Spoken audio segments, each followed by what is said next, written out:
Hai semuanya, berjumpa kembali dengan Ojil Depijil. Salam sehat dan bahagia selalu. Di video kali ini, kita akan melihat betapa uniknya Republik Nauru, sebuah negara kecil yang hanya berukuran 21 km persegi di tengah Pasifik, bahkan lebih kecil dari setengah wilayah Jakarta Pusat, yang mencapai 48,13 km.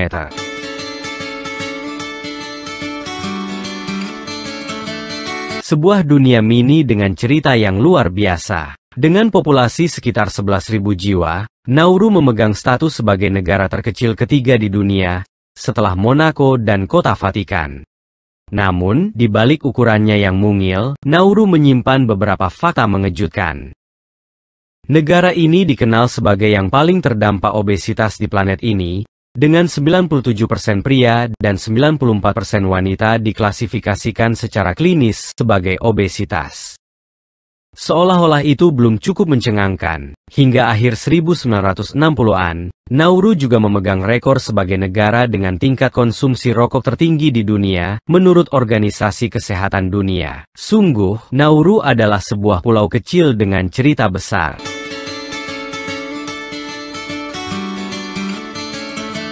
Nauru, sebuah pulau kecil yang terletak sekitar 3.000 km di timur laut Australia, berdiri sebagai negara yang unik dan menarik, karena ia tidak memiliki ibu kota resmi.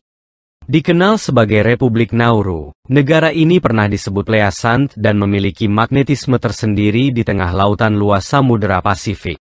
Meskipun secara resmi tanpa ibu kota, distrik Yaren berfungsi sebagai pusat pemerintahan dan permukiman terbesar, sehingga sering dianggap sebagai pusat de facto negara kepulauan tersebut.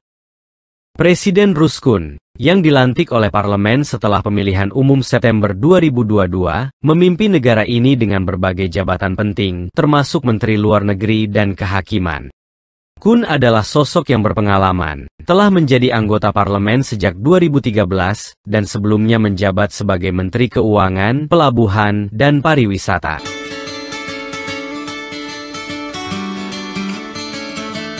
Keunikan dan kekayaan sejarah Nauru membuatnya menjadi bagian penting dari peta global, meskipun seringkali terlupakan.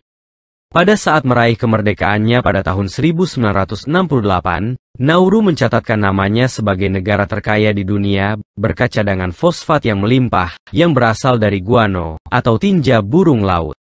Dalam puncak kejayaannya pada tahun 1975, Nauru menghasilkan sekitar 2,5 miliar dolar AS, setara dengan 36 triliun rupiah, menjadikannya negara dengan penghasilan tertinggi di dunia. Pendapatan yang melimpah ini memungkinkan Nauru untuk memberikan berbagai fasilitas kepada penduduknya, mulai dari pengobatan gratis hingga pendidikan tanpa biaya.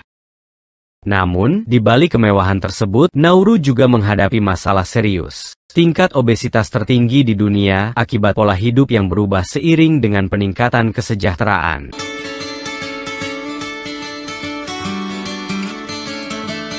Keberuntungan negara itu mulai berbalik ketika cadangan fosfat mulai menipis, menyebabkan ekonomi runtuh dan pengangguran melonjak hingga 90%.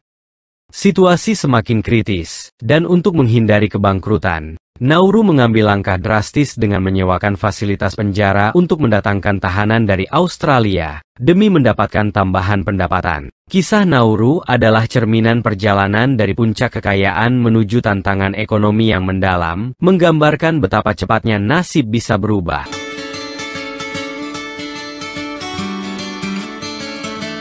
Menurut sensus nasional tahun 2011, sekitar 95% penduduk Nauru beragama Kristen, menjadikan agama memainkan peran yang sangat penting dalam kehidupan sosial dan budaya mereka. Dengan hanya 10.670 penduduk, Nauru menjadi negara dengan populasi paling sedikit ketiga di dunia setelah Kota Vatikan dan Tuvalu. Berbagai tradisi dan acara seringkali berkaitan erat dengan keyakinan agama mereka, menciptakan ikatan yang kuat dalam komunitas dan mencerminkan nilai-nilai yang telah diwariskan secara turun-temurun. Di tengah tantangan yang dihadapi, semangat religius masyarakat Nauru tetap menjadi penerang dalam kehidupan sehari-hari mereka.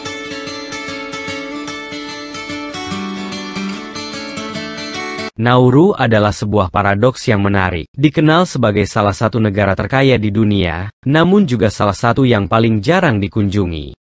Terumbu karangnya yang besar mengelilingi garis pantai, menciptakan penghalang alami yang membuat kapal-kapal besar sulit mendekat. Satu-satunya cara untuk mencapai Pulau Mungil ini adalah melalui udara, menjadikannya semakin eksklusif.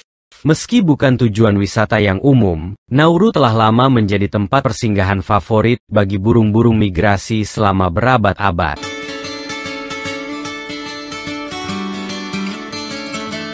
Awalnya, Nauru tampak seperti pulau yang miskin sumber daya. Namun, di bawah tanahnya tersembunyi kekayaan tak terduga berupa guano, endapan kotoran burung, dan mikroorganisme laut yang kaya fosfat. Penemuan ini mengubah nasib Nauru, menjadikannya sangat kaya hingga penduduknya sendiri bingung bagaimana memanfaatkan kekayaan tersebut.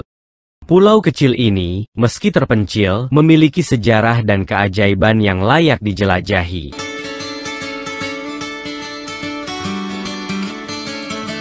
Pada tahun 1899, sebuah penemuan mengubah nasib Nauru selamanya. Albert Ellis, seorang ahli geologi Jerman, menemukan bahwa pulau kecil ini menyimpan cadangan fosfat berkualitas tinggi, sumber daya alam yang pada masa itu bernilai setara dengan emas.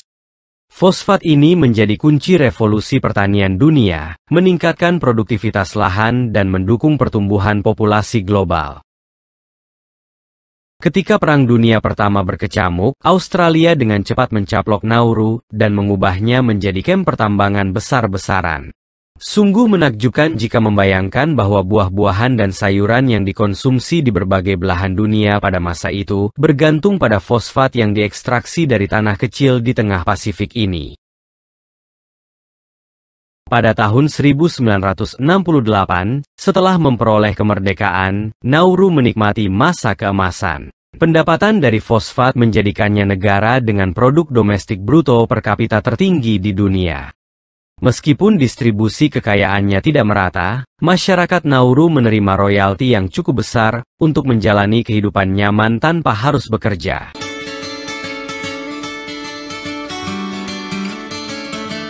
Nauru, yang dulunya hanya sebuah titik kecil di peta, sempat menjadi pusat kemakmuran dunia. Sebuah cerita luar biasa dari sebuah pulau kecil yang penuh kejutan. Pada tahun 1975, Nauru mencatatkan rekor luar biasa dengan pendapatan per kapita sebesar $176.000, jauh melampaui Amerika Serikat yang hanya mencapai $44.000 pada masa itu, disesuaikan dengan inflasi saat ini.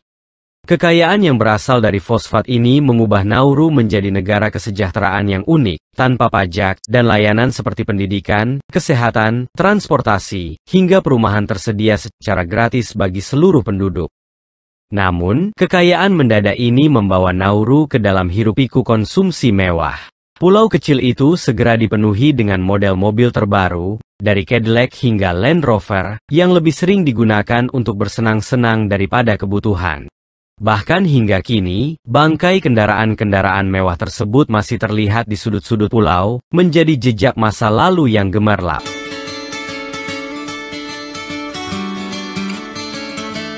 Namun, kemakmuran itu datang dengan harga mahal. Fosfat yang telah mengubah kehidupan masyarakat Nauru, juga merusak ekosistem pulau.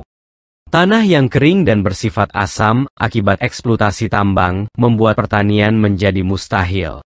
Lebih dari itu, kerusakan lingkungan akibat tambang fosfat membuat 80% wilayah Nauru tidak lagi dapat dihuni, menyisakan ruang yang sangat terbatas untuk 11.000 penduduknya.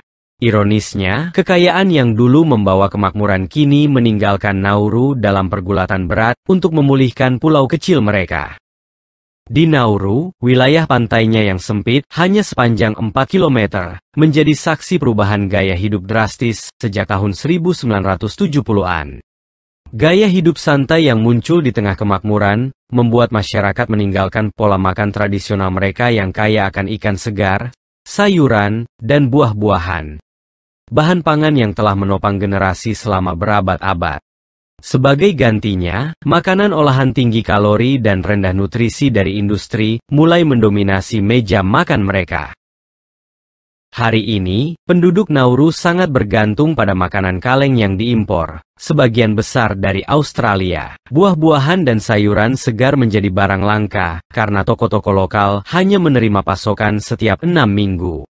Pola makan ini tidak hanya mengubah budaya pangan Nauru, tetapi juga membentuk statistik yang mencengangkan. Negara ini memiliki tingkat obesitas tertinggi di dunia. Lebih dari itu, Nauru juga memegang rekor sebagai negara dengan insiden diabetes tertinggi, dengan lebih dari 45% penduduknya yang berusia di atas 55 tahun menderita penyakit tersebut.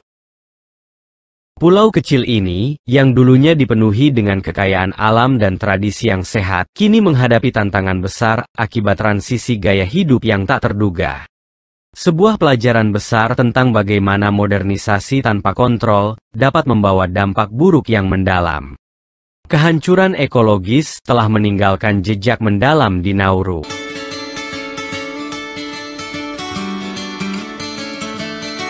Dahulu, pulau ini dipenuhi kawasan hutan tropis yang subur. Namun eksploitasi besar-besaran telah mengubahnya menjadi wilayah kering yang menghadapi kekeringan berkepanjangan. Tanpa sungai atau sumber air alami, akses terhadap air bersih menjadi sangat terbatas. Untuk memenuhi kebutuhan penduduk, negara ini mengandalkan pabrik desalinasi yang menghasilkan sekitar 2 juta liter air minum setiap hari dari Samudra Pasifik.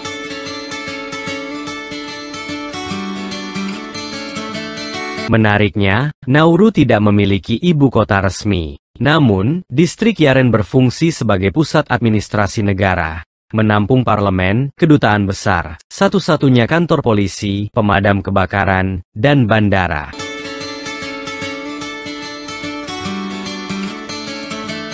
Meski demikian, kekayaan masa lalu tak mampu melindungi Nauru dari realitas pahit. Sekitar 52% penduduknya hidup di bawah garis kemiskinan. Banyak di antaranya bergantung pada bantuan gereja untuk bertahan hidup. Stres akibat kemiskinan ini turut memicu tingginya tingkat konsumsi tembakau. Hampir setengah dari penduduk berusia di atas 15 tahun adalah perokok aktif, menambah beban pada sistem kesehatan masyarakat yang sudah rapuh. Ironisnya, di tengah warisan kemakmuran fosfat, Nauru kini bergulat dengan tantangan besar yang mengancam keberlanjutan masyarakat kecil ini.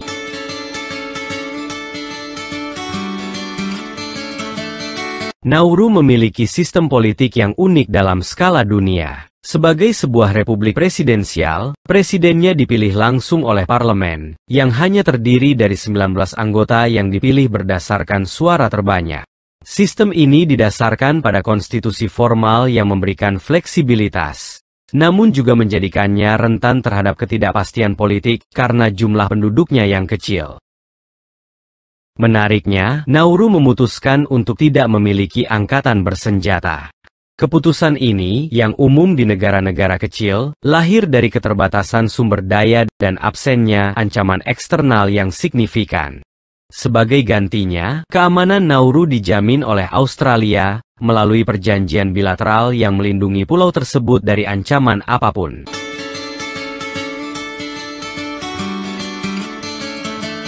Budaya Nauru adalah perpaduan kaya tradisi Polinesia dan Mikronesia, dipadukan dengan pengaruh masa kolonial. Bahasa Nauru, meski dituturkan oleh sebagian kecil penduduk, tetap menjadi simbol penting perlawanan budaya, sementara bahasa Inggris digunakan secara luas untuk kebutuhan internasional.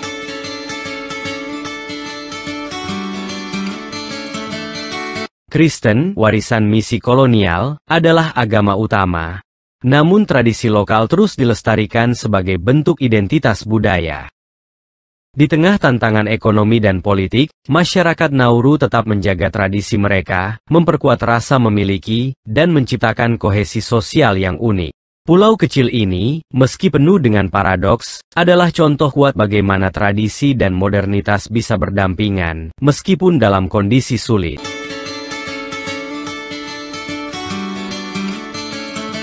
Pada tahun 2001, Nauru memasuki babak baru dalam sejarahnya dengan menerima pengungsi yang ditolak oleh Australia. Dalam kesepakatan yang dikenal sebagai Pacific Solution, sekitar 1.000 pengungsi, mayoritas keturunan Irak dan Iran, diangkut ke pulau ini. Sebagai imbalannya, Nauru menerima dukungan keuangan yang signifikan dari Australia, sekitar $100.000. Namun, bagi mereka yang ditahan, kehidupan di kamp pengungsi adalah neraka. Mereka dipaksa tinggal di tenda plastik di bawah terik matahari tanpa akses rutin ke air bersih, menghadapi kondisi tidak manusiawi, dan ketidakpastian masa depan. Tragedi kematian akibat kelalaian medis, kecelakaan, menjadi cerita suram dari kamp-kamp ini. Sementara anak-anak, yang merupakan mayoritas penghuni, menanggung dampak terburuk. Selama hampir 2 dekade, Australia menghabiskan rata-rata $550 juta per tahun untuk mempertahankan fasilitas ini. Meski demikian, kamp-kamp tersebut kini kosong. Tetapi nasib fasilitas dan para pengungsi tetap menjadi misteri bagi masyarakat Nauru.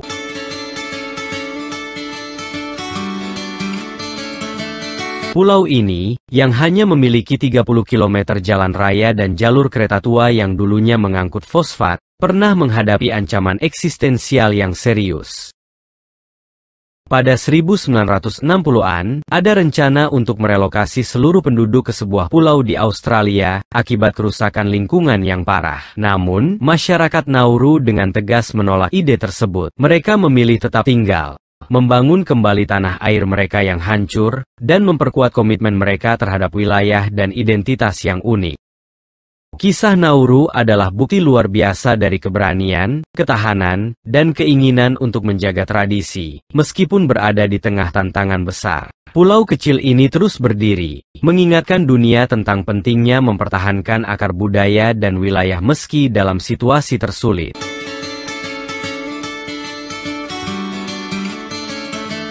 Sahabat semuanya, sampai di sini video kami. Sungguh cantik si anak dara, kalau tersenyum memikat hati, kalau tersilap tutur bicara, maaf dipinta sepenuh hati. Terima kasih telah menonton video ini, jangan lupa like, share, dan subscribe.